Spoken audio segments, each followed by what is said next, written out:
오늘은 마인드셋이라는 주제로 강의해 주시겠습니다. 박사님을 힘찬 박수로 모시겠습니다. 국가가 후진국에서 중진국으로 전부 올라섰습니다. 그런데 이 중진국 함정이라는 게 있습니다.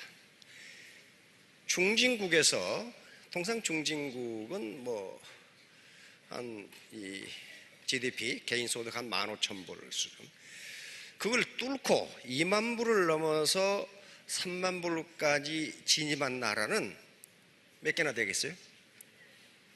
전혀 생각 안 해보셨어요? 우리 저 숙녀분 저 핸드폰 그만 두시고 거기 100여 개 중진국 중에서 그 중진국 함정에 빠지지 않고 올라온 나라는 몇 개 안 돼요. 일본, 한국, 대만, 싱가포르, 홍콩, 그 정도밖에 없어요. 전부 중진국에서 미끄러져서 IMF를 수십 번씩 거치고 후진국으로 다시 전락해 버렸어요. 왜 그런 현상이 빚어질까요? 국민들이 소득 수준에 맞는 민도, 다시 말하면 신사숙녀가 안 됐기 때문에 그래요. 더미가 지향하는 건 신사숙녀입니다.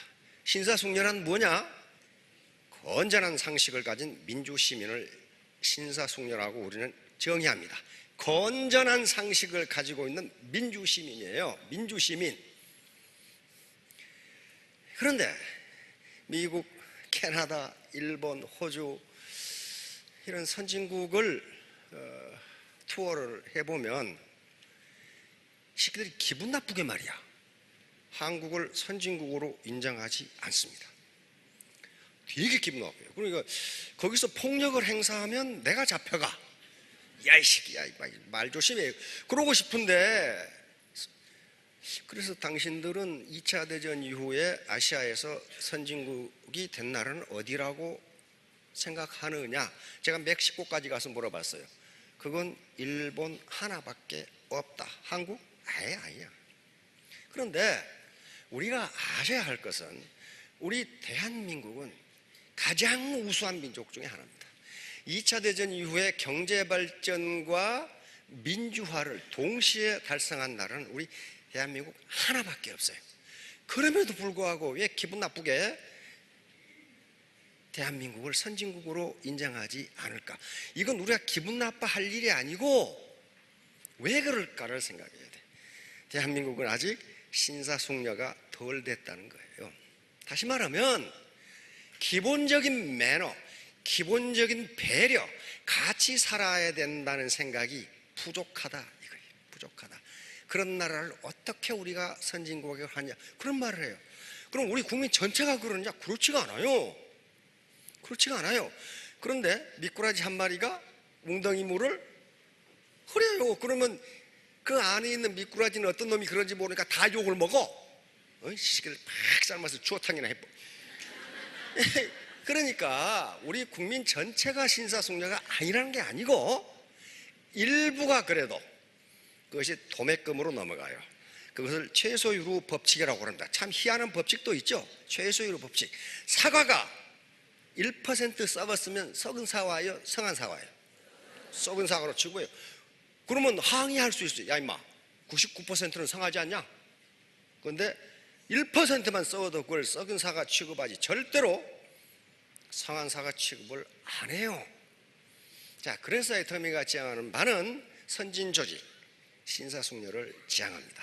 왜 이런 얘기를 하냐면요, 지금 저기서 여러분들 계시는데 일본이나 미국이나 캐나다나 호주에 가서 일단 미팅이 시작되면요 모든 문이 닫혀요. 한 명도 이동할 수 없어요. 그 매너를 지키는 거예요. 이 사람들은 한 명도 이동 못해요.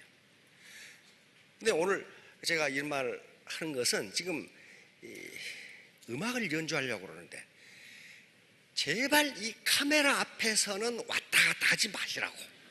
이 벽이라는 노래는 1980년대 아직 TV가 많이 보급되기 이전에 라디오 신청곡을 계속 1위를 했던 그런 곡입니다. 왜냐하면 우리 사회는 법률적으로는 벽이 없는데요, 지연, 학연, 혈연 등으로 보이지 않는 유리벽이 굉장히 있습니다. 특히 예를 들면 여자가 회사에서 이사가 된다거나 경영진이 되는 건 굉장히 힘들어요. 여자가 되지 말라는 법이 없어요. 그리고 전부 다 학연과 지연으로 연결돼서 규정, 법률적으로는 벽이 없는 것 같은데 벽이 그대로 있어요. 그게 유리벽입니다. 그런데 오직 애터미만 유리벽이 없어요. 왜 그러냐 하면요, 우리의 DNA 속에는 이 사회는 피라미드 구조다, 이 조직은 피라미드 구조라는 게 항상 이게 DNA에 들어있어요. 자, 피라미드 구조라는 게 지금 이렇게 피라미드이 돼 있단 말이에요. 피라미드 구조에서는 상대평가가 필수적이에요. 지금 부장자리는 하나인데 과장이 4명이라면 그 중에 3명은 떨어뜨려야 돼요. 그렇죠? 그러니까 상대평가를 하는데 실제로 조직에서 누구를 진급시킬 거가 아니고 어떤 놈을 떨어뜨릴 것이냐를 선택을 한다고요. 당연히 상대평가로 돼요. 그것은 상대평가로 돼요. 서울대학 시험이라고 합시다.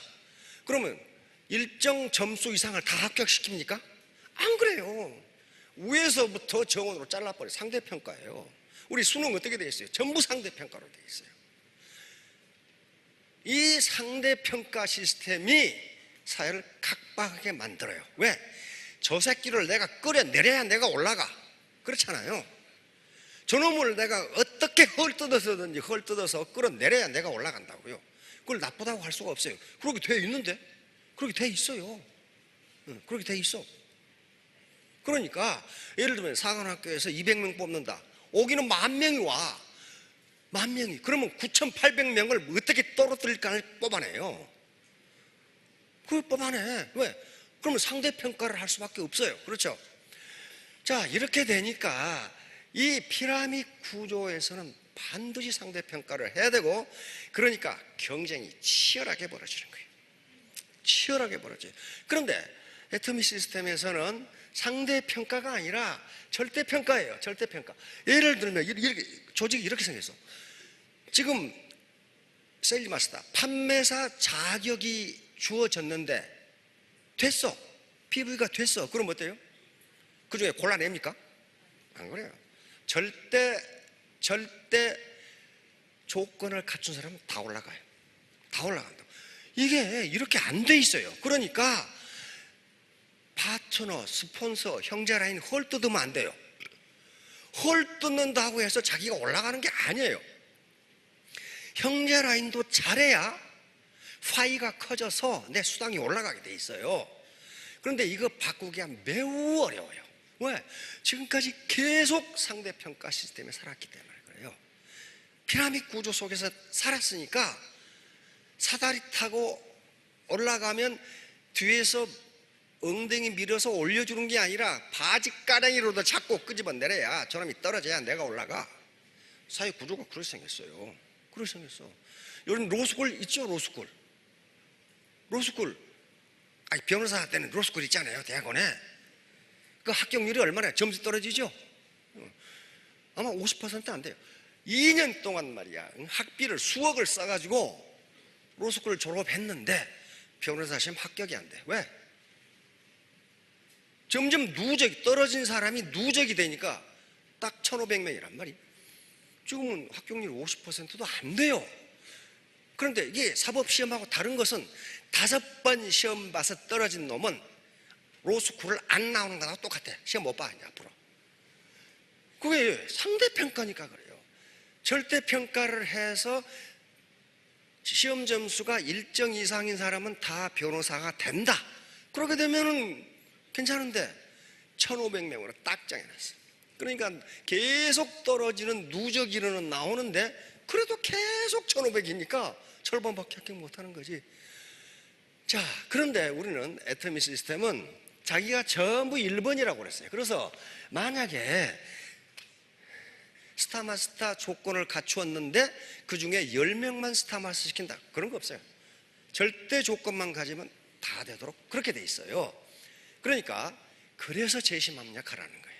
옆에 사람 헐뜯지 말고 도와주고, 그러면 내가 좋아져. 내가. 자, 요 레이저 포인터 혹시 있나? 오늘 PPT 오늘 내용은요, 애터미 사업의 성공뿐만 아니라 특히 자녀를 가지신 분은 잘 들으시기 바랍니다. 매우 심플한 내용인데 가장 파워풀한 내용입니다. 자녀 교육을 어떻게 해야 되느냐 하는 문제예요. 자, 마인드셋이라고 하는 이런 굉장히 중요한 이론인데요. 자, 다음. 자, 이게 안젤라 더크워스 박사인데 지난 시간에 말씀드렸듯이 과거에 인간의 일생을 결정짓는 게 뭐냐, 어떤 한 인간이 태어났을 때 이 인간이 도대체 일생을 어떻게 살아갈 건지를 뭘 보면 알 수 있느냐 하는 게 과학자들의 의문이었어요. 맨 처음에 그것이 IQ다. IQ만 보면은 이 인간이 영광스러운 삶을 살아갈지 바닥을 헤매다 그냥 죽을지 알 수 있다, 이렇게 봤어요. 근데 그 78년간의 실험이 어떻게 됐어요?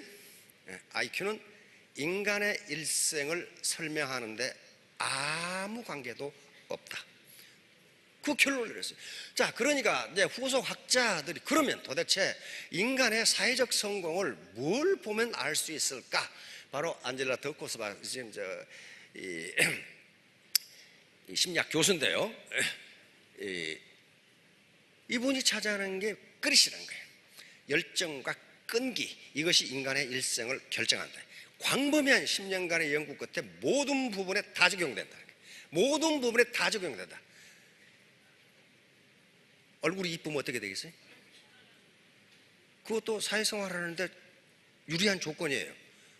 근데 얼굴이 이쁘다고 다 성공하는 건 아니더라 하는 거예요. 매우 도덕적인 사람이면 어떻게 되겠어요? 그 사람 사회생활 하는데 좋죠.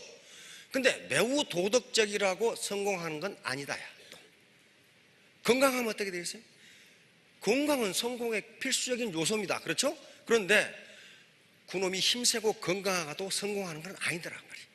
힘세고 건강한 놈 중에 건달이 많아. 건달이 많아. 그러면 여기서 말하는 것은 모든 직업, 모든 일에 공통적으로 작용하는 성공 변수가 뭐냐 하는 거예요. 그게 바로 찾아낸 게 이것이었어요. 그래, 열정과 끈기예요. 열정과 끈기. 아주 자기 인생을 물고 늘어지는 끈기가 있는 사람은 뭘 해도 성공한다는 거예요. 여러 가지 실험으로 이게 또 많은 학자들이 연구한 결과 맞다. 이것을 대체할 만한 다른 변수가 없어요. 자, 그러면 문제는 뭐야 이제? 어떻게 내 자녀의 열정과 끈기를 불러일으킬 것인가? 그게 문제죠. 어떻게 내 파트너의 열정과 끈기를 불러일으킬 것이냐, 이게 문제예요. 바로 테드 연설에 가면 두 교수의 연설이 있어요. 자, 다음. 그래서 찾아낸 게 이분의 마인셋 시어리입니다. 이게 지금 스탠퍼드 대학 심리학 교수인데 캐럴 드웩이라는 분인데, 이분 이 시중에 이게 나와 있어요. 베스트셀러예요. 뭡니까? 성공 후 새로운 심리학, 마인셋 이론, 마인셋 시어리입니다. 이게 마인셋 시어리. 자, 이게 뭐냐? 마인셋 어렵게 생각하지 마시고 정신 구조, 생각의 틀, 사고 구조, 사고 방식, 마음의 태도 말이에요. 그러니까 이게 만약에 마인셋이 부모로부터 받은 유전자에 의해서 결정된다면은 여기 계실 게 아니라 가서 부모 원망하고 앉아 계시면 돼. 나를 왜 이따구로 나가지고 말이야. 근데 그게 아니라는 거예요. 전혀 관계 없다는 거예요. 유전자와는 전혀 관계 없어. 그래서 드웩 교수가 바로 이 앞에 안젤라 더크워스 교수가 테드 연설에서 많은 미국의 학부모들이 질문을 했어요.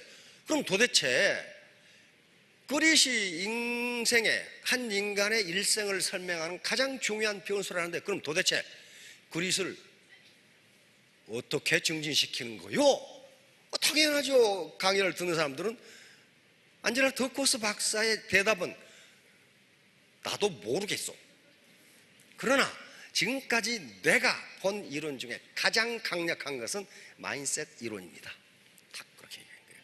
그래서 마인셋 이론이 아주 센세이션을 일으키게 됩니다. 자, 다음 이게 무슨 말이냐? 다음 자, 마인셋을 두 개로 나눕니다. 하나는 뭐예요?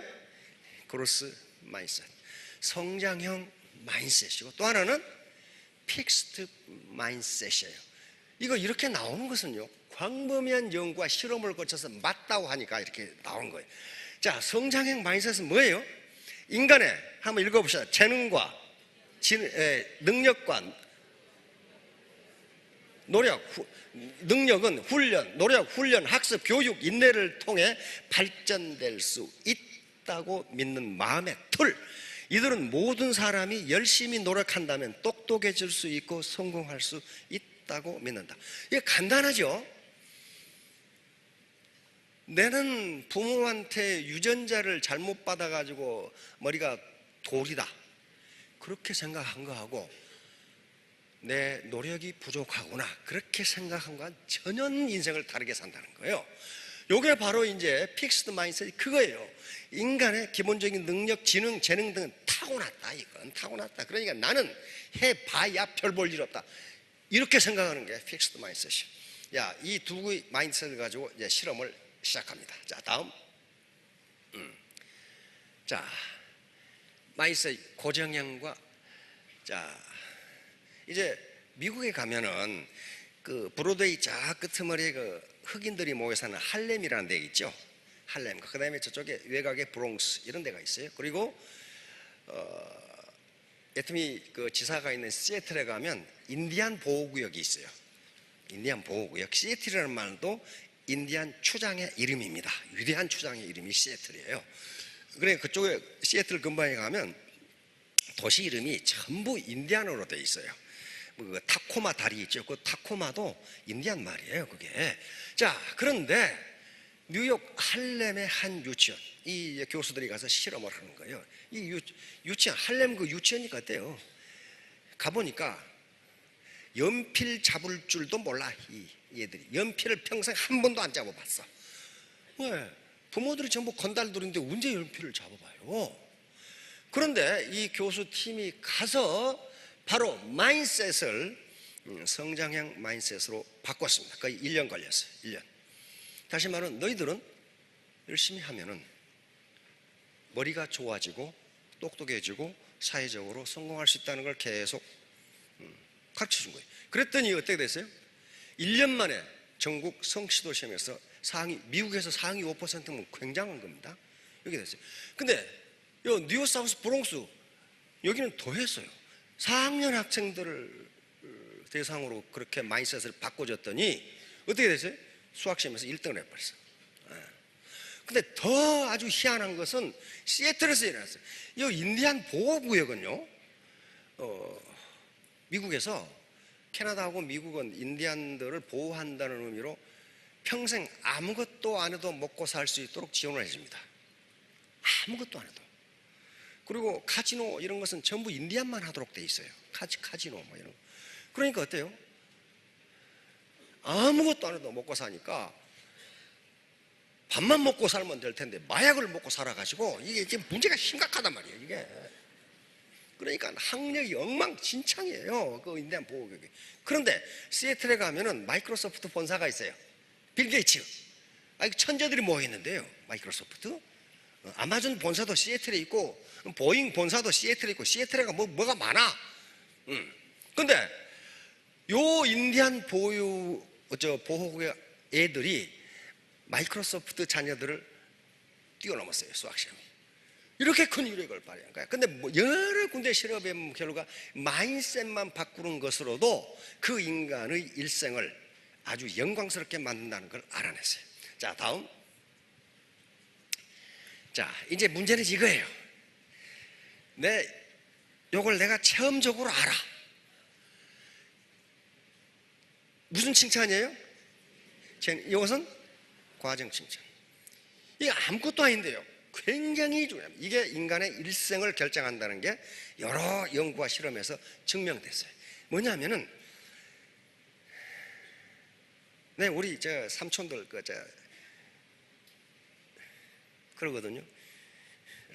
저는 중학교 때 공부를 좀 잘했어. 근데 삼촌 아들 때는 공부를 다 못했어. 근데 꼭 우리 삼촌이 뭐라고 그러냐, 얘들이 머리는 좋고 천재인데 공부를 안 해서 성적이 안 좋아. 그게 재능 칭찬이에요. 너 똑똑하다, 너 머리 좋다, 넌 영재다, 너는 천재다. 이게 재능 칭찬이에요. 재능 칭찬. 이렇게 하면, 재능 칭찬을 하면은 그 인간의 일생은 망가진다는 겁니다. 뭘 해야 돼? 과정 칭찬이야. 또 열심히 했네? 너 수고했구나. 그 과정, 그 결과를 칭찬하는 게 아니고, 너 굉장히 열심히 했네? 조금 더 열심히 하면 더 좋은 성과가 나올 것 같은데? 이게 과정 칭찬이에요. 이게 재능 칭찬을 하면, 이제 여기서부터 실험이 시작됩니다. 재능 칭찬을 하면 어떻게 되는가 하는 실험이 계속됩니다. 예를 들면, 지금 신사분한테 보니까 천재 같으신데요? 이렇게 되면 계속 얘기해주면 이분은 어때요? 자기가 천재로 착각합니다. 착각해서, 착각은 자유니까 하든가 말든가 상관없는데 이분은 도전을 안 해요. 절대로 안 해요. 왜냐하면 도전했다 실패하면 이 새끼 천재인 줄 알았더니 바보네, 이 말을 듣기 싫어서 안 하는 거예요. 안 해요. 그래서 얘들한테 너는 머리가 좋아 그러면 얘는 반드시 자기가 할 수 있는 일만 한다는 거예요. 자기가 도전해서 실수하는 일은 절대로 안 해요. 왜? 이 새끼 머리 좋은 줄 알았더니 바보네, 그 말 듣기 싫어가지고. 과정 칭찬을 해주면은 계속 열심히 한다는 거예요. 자, 다음. 지금 어떤 문제가 발생하냐면요, 뉴욕 초등학교에서 실험을 합니다. 이 학생들에게 아주 쉬운 수학 문제를 줬어요. 그 누구나 다 풀어. 다 푸는데 쉬운 수학 문제. 근데 절반의 학생들에게는 쉬운 거 다 풀었을 거 아니에요. 와, 너 천재인데 어떻게 이걸 다 풀었지? 근데 절반의 학생들에게는 너 어제 공부 열심히 했구나. 수고했다. 너 열심히 했네? 이렇게 했단 말이에요. 그러고는 이제 문제의 난이도를 올려. 그래서 조금 더 어렵게 했더니 천재라고 생각하는 애들은 점수가 훨씬 떨어져. 왜냐하면 풀어보니까 못 풀겠거든. 그러니까 포기하고, 그래서 설문을 했어요. 요 과정 칭찬을 해준 애들은 못 풀면 내가 공부를 더 해서 풀겠다. 그런데 재능 칭찬을 해준 애들은 내가 컨닝을 해서라도 답을 맞추겠다. 이렇게 나왔어요. 왜? 자기가 바보라는 소리를 듣기가 싫어. 듣기가 싫은 거예요. 그래서 나중에 이제 아주 최고로 어려운 문제를 줬는데, 과정 칭찬을 받은 애들은 그걸 도전적으로 풀기 시작해요. 도전적으로 풀면은요, 요즘 4차 산업혁명은 뇌과학이 발전하죠. 뇌가 발전합니다. 뇌에 새로운 신경 회로망이 생겨서 뇌가 스마트해져요. 그러니까 얘들은 점점 성적이 올라가는 거예요. 이게 재능 칭찬을 해준 애들은 학년이 올라갈수록 점수가 떨어져. 왜 그러겠어요? 도전을 안 해. 자기가 할 수 있는 것만 해. 자기 능력을 벗어난다 싶은 것은 도전을 안 해. 왜?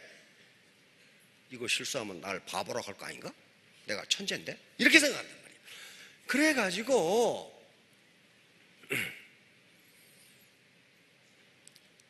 재능 칭찬을 받은 애들은 그 일생을 이상하게 살더라는 거예요. 도둑놈이 되거나 거짓말을 하거나, 자기가 똑똑하다는 걸 계속 증명을 해야 돼. 남의 말을 안 듣거나. 자, 이제 이런 실험이 이루어집니다. 이거 뭐예요? 우리는 그런데 전부 다 과정 칭찬을 합니다. 그렇죠? 아이가 태어나서 우리 손자들을 보면은 맨 처음에 눕혀놓으면 하루 종일 그대로 있어. 그러다가 어느 순간에 뒤집기 시작해. 지가 뭐 저 혼자 뒤집어져고 난리야. 울고 이제 보니까 고개 아파 죽었거든. 이게 엎어져가지고. 그럼 부모들이 뭐라 그럽니까? 야, 이 새끼야, 왜 쓸데없이 뒤집어? 안 그래요? 와, 뒤집었구나. 그러고 막 좋아서 난리야. 그러다가 이제 기기 시작해. 그러면 또 할머니, 할아버지, 부모들 그냥 긴다고 막 꼭 자기 손자만 기는 것처럼 그냥 난리를 쳐. 난리를 쳐요. 그러다가 이제 겨우 이렇게 하다가 일어서면 그때는 집안이 뒤집어져. 일어섰다고 말이야. 다른 놈들은 다 누워있는데 지 아들만 일어선 것처럼 난리를 쳐. 난리를. 그러고 거기서 온갖 가정을 다 해. 다른 애들은 말이야, 10개월 돼야 일어서는데 이놈은 8개월 만에 일어서가지고 말이야, 엄청나게 똑똑한 놈이라고 이제 막 듣기 난리를 쳐. 그러다가 걷기 시작해. 근데 이 과정까지 얘가 넘어지는 게 평균 3,000번이랍니다. 3,000번을 넘어지고 여기까지 온 거예요. 그래서 유명한 사회 현자들이 그럽니다. 당신은 이미 3,000번 넘어졌다 일어났는데 한 번 넘어진 것 가지고 뭘 그렇게 좌절을 하느냐, 그런 말을 하는 게 바로 3,000번 일어나서 겨우 걸은 거야 지금. 그런데 문제는 이놈이 길라고 그러니까 부모가, 야, 이 새끼야, 너는 기기밖에 못해? 기기밖에? 이렇게 하면은 얘는 영원히 일어서지 못한다는 거예요. 그 과정 칭찬을 계속 해줘야 돼요. 자, 이게 실험적으로 나와 있는 책이 이 책입니다. 이거 뭐예요? 이거 보셨어요? 혹시 실수해가지고 보신 분? 칭찬은 고래도 춤추게 한다. 그 말은 많이 들어봤죠? 칭찬은 고래도 춤추게. 그 제목을 말이죠, 그렇게 섹시하게 달 수가 없어. 그 책에 고래가 춤춘다는 말은 단 반마디도 안 나와요. 회일 댄스 이런 말 전혀 없어. 그 책의 제목은 이거예요. Well done. 고래도 할 수 있다야. 그런데 이게 왜 이렇게 번역을 했느냐? Well done이 이게 펀입니다. 펀. 영어로 well done 그러면 well done처럼 들려. well done. 그 말은 뭐 고기를 잘 익혔다 그 말이죠. 그런데 다른 말로 하면 잘했어, 잘했어, 그런 말이에요. 근데 이거 책 제목을 고래 잘했어, 어떤 놈이 사보겠어 이거. 그런데 이 번역가가 칭찬은 고래도 춤추게 한다. 그거 한번 찾아봐. 원서를 찾아보면 춤춘다, 댄스란 말은요 D자도 안 나와요. 그러니까 번역을 어떻게 하느냐에 따라서 책이 팔리고 안 팔리고. 자, 그건 그렇고, 자, 이게 뭐냐면은 이게 켄 브랜차드라는 분이 있는데요.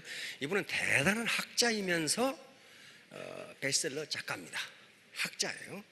굉장한 경영학 이론을 만들어낸 리더십에 대한 그런 학자입니다.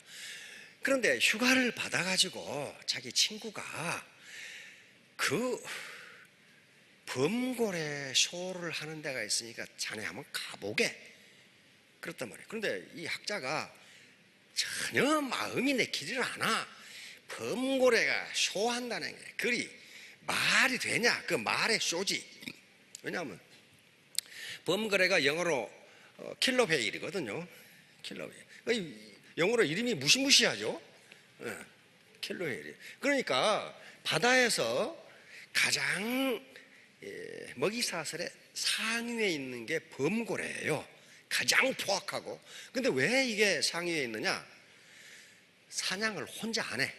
그 떼거리가 사냥을 해. 그러니까 어떤 놈도 견뎌낼 수가 없어. 그렇게 상위 포식자예요. 그러면 야, 어떻게 범고래가 쇼를 한다는 말이냐? 그래서 그러나 휴가니까 가족하고 같이 캘리포니아에 그 해양박물관을 간 거예요. 갔는데 이분이 범고래가 이렇게 하는 걸 보고 역시 학자니까 영감을 얻은 거예요. 아, 먹이사슬의 최상위에 있는 저 사나운 범고래를 저렇게 훈련시킬 수 있다면 어떤 인간도 훈련시킬 수 있겠네? 이렇게 된 거예요. 이 사나운 포식자를 저렇게 훈련시킬 수 있다면, 그렇죠?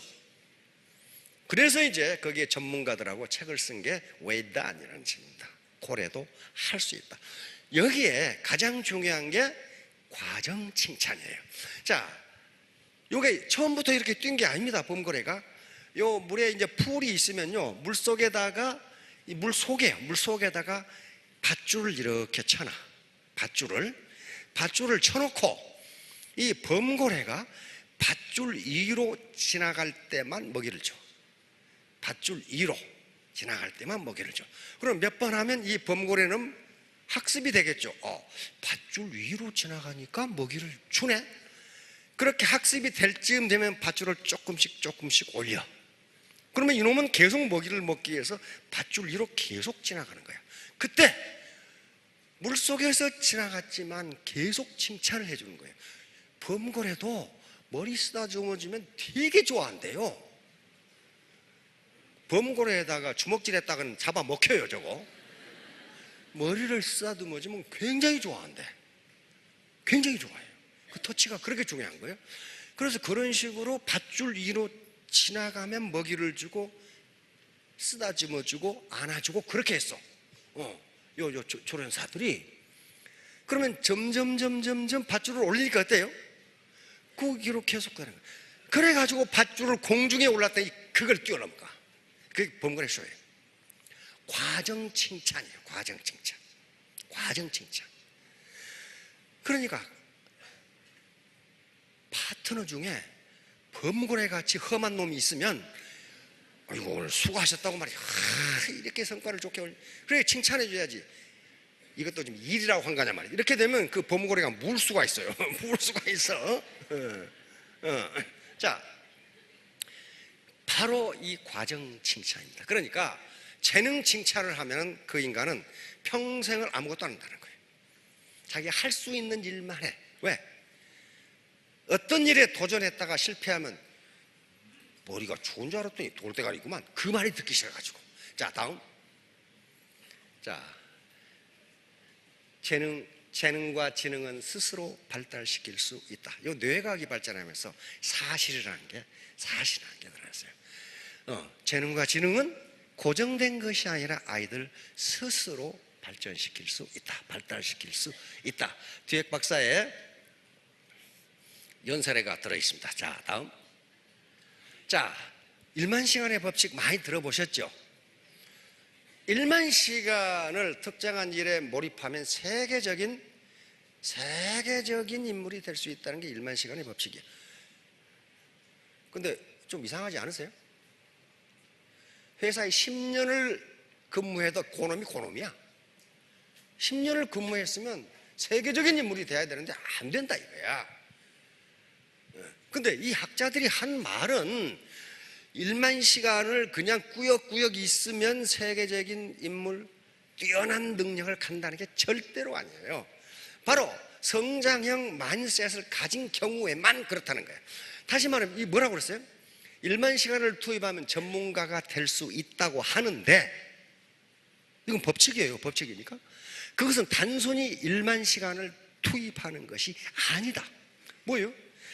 1만 시간 동안 자신에게 익숙해져 자신이 요령을 부릴 수 있는 편안한 상태에서 벗어나서 매진하는 것이다. 다시 말하면 자기가 지금까지 해왔던 방법으로 하면 마음이 그렇게 편하고 쉬워요. 그렇게 해가지고 그건 1만 시간이 아니라 10만 시간을 해도 그만한 그 꼴이라는 거예요. 계속 새로운 지식, 새로운 경험을 추구하면서 도전해 나가면서 1만 시간을 써야 된다는 거예요. 그러면 그건 세계적인 능력을 갖춘다는 거예요. 그러니까 바로 고정형 마인셋을 가지고 있어가지고는 1만 시간이 아니라 100만 시간을 일해도 그만한 그 꼴이라는 거예요. 계속 도전해. 계속 새로운 지식을 탐험하고 듣고 그렇게 했을 때 1만 시간을 하고 나면 세계적인 능력을 갖춘다는 거예요. 자, 다음.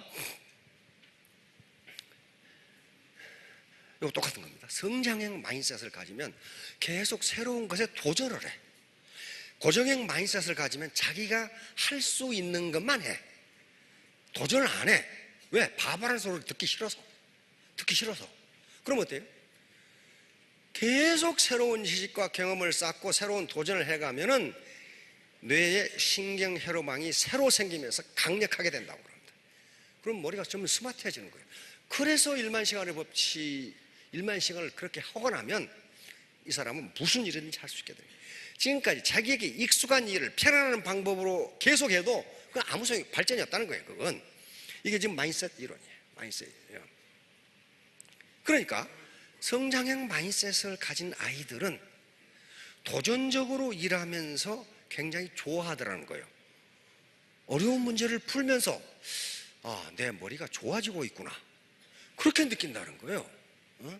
그런데 고정형 마인드셋을, 지능이나 능력은 부모로부터 물려받은 유전자에 의해서 결정되고 나는 아무리 노력해도 능력이 크지 않는다 라고만 생각하는 애들은 머리가 스마트하지 않는 거예요. 왜? 새로운 신경망이 생기지를 않고 회로망이 강력해지지가 않는다는 거예요. 자, 다음. 자, 아주 수천 년 전에, 2000년도 전에 세네카가 한 말입니다. 운명은 누가 결정한다고요? 자신이 자신의 마음으로부터 나온 것이다. 이때는 무슨 뇌과학이 발전한 것도 아니고 심리학이 있었던 거 아니에요. 그런데 이런 현자들은 다 알고 있었어요. 운명은 외부에서 오는 것처럼 보이지만 실은 우리 자신의 마음으로부터 비롯되는 것이다. 이 마인드셋입니다. 마인드셋으로부터 비롯되는 것이다. 나약한 마음, 게으른 심성, 부정적인 습관이 나쁜 운명을 낳고 용기와 지혜, 남을 돕는 이타성, 긍정적인 습관이 좋은 운명을 낳는다. 이거 정확하게 맞아요. 정확하게. 그래서 우리가 정직하고 선하게 하라, 신사숙녀가 되라. 신사숙녀가 안 되고 성공하기도 어렵지만은 성공해도 존경 못 받습니다. 그리고 얼마 후에 망해요. 여러분 가끔 그런 말 하죠. 그 복권에 당첨된 사람들은 운명이 비참하게 된다. 그래서 진짜 그러는지 영국 BBC와 미국의 학자들이, 경제학자들이 연구를 했습니다. 복권 당첨자. 근데 반반이야. 반반. 50%는 복권에 당첨되기 전보다 훨씬 행복하게 살아요. 50%는 무허가 하숙집에서 또 무허가 여관에서 마약 먹다가 죽어가. 50%. 딱 절반이야. 반반이야. 그래서 뭐가 차이가 있는가? 학자들은 뭐가 차이가 있는지 밝혀내야 되잖아요. 밝혀낸 게 그거예요. 우선 더 행복해지는 사람은 복권이 당첨된 후에도 지금까지 자기가 하고 있던 일을 계속한다요. 계속한다. 왜 그 사람들이 더 행복해지겠어요? 지금까지 자기가 하는 일에서 가치와 보람을 느꼈기 때문에 계속하는 거예요. 그 사람은 자기가 하는 일에 자부심을 가지고 있으니까 안 바꿔. 그런데 50% 알거지가 된 사람들은 다 바꿔. 뭐부터 바꿔? 마누라부터 바꾸기 시작해. 이게 말이야, 이게 100억을 받았는데 마누라 책에 50억을 좀 뜯어갈 것 같아. 근데 한국 남자들은 마누라 다 갖다 주거든. 근데 외국 남자들은 안 그래요. 안 갖다 주지. 이 마누라가 혹시 뜯어가지 않을까? 그래가지고 바꿔. 이걸 이제 마누라부터 직업 바꿔, 차 바꿔, 집 바꿔, 마누라 바꿔, 막 이렇게 더 바꿔. 결국 그러다가 술 먹고 마약 먹다가 빈털터리로 신용불량자 돼가지고 죽어가요. 그 말은 무슨 말이에요? 지금 자기가 한 일에 대해서 가치와 보람, 자부심을 느껴야 된다는 거예요. 안 그러면 돈 벌면 어떻게 되겠어요? 애터미에서 돈 벌어. 한 달에 5천만 원씩 벌면 마누라부터 바꾸기 시작하겠죠. 이게 그래서 우리 여성 사장님들 자기가 사업해야 돼요. 남편이 언제 또 바꿀지 모르니까. 바로 그거예요. 애터미 사업에 대해서 가치와 보람을 자기가 느껴야 돼요. 그래서 임페리얼 돼서 10억을 받으면 더 행복해지는 거예요. 가치와 보람을 느꼈을 때. 안 그러면 어깨 운동하다 끝나요. 어깨 운동하다. 땅 보러 다니다 끝나고. 자, 다음. 자, 누굽니까? 에디슨이죠? 에디슨 학교 얼마나 다녔어요? 네? 조금 다녔죠? 3개월 다녔으면 3개월. 3개월 다니다가 선생님한테 쫓겨났어요. 쫓겨날 때는 누구를 부릅니까? 엄마를 불렀어. 학부모님, 저는 평생 이렇게 머리가 나쁜 애는 본 적이 없습니다. 왜 그러냐면은 그 선생님이 물과 불은 반대다 그랬단 말이에요. 그러니까 에디슨이 손을 들고 있어가지고 뜨거운 물도 뜨겁고 불도 뜨거운데 왜 반대입니까? 그랬단 말이에요. 그거 깜짝 놀랐지. 맞잖아. 그러니까 에디슨 어머니가 뭐라고 했냐면 선생님께서 잘못 보신 거예요. 우리 아들은 그런 아이가 아닙니다. 근데 에디슨 자서전에 그 말이 들어있어. 나는 그 순간 평생 실망시켜 드려서는 안 될 분을 갖게 되었다. 에디슨은 자기 엄마를, 자기를 그렇게 평가해주는 그 엄마를 실망시키지 않기 위해서 그렇게 연구를 한 거예요. 그렇게 연구를 한 거예요. 엄마가 뭐였어요? 멘토가 되죠? 엄마가 선생님이었거든. 멘토가 돼서 홈스쿨링을 했어요. 집에서 가르쳤어요. 그런데 에디슨은 엄청난 문장가입니다. 엄청난 지식인이에요. 그래서 강의할 때 감상만 하지 말고 노트를 하라는 게 에디슨이 평생 쓴 노트가 지금도 있어요. 3,400권이에요. 잘 때도 항상 전등하고 이걸 놔두고 생각나면 바로 적었어요. 왜? 저도 가끔 그러는데 아주 아이디어가 저녁에 딱 잘 나가면 그때 또 아이디어가 떠오르나.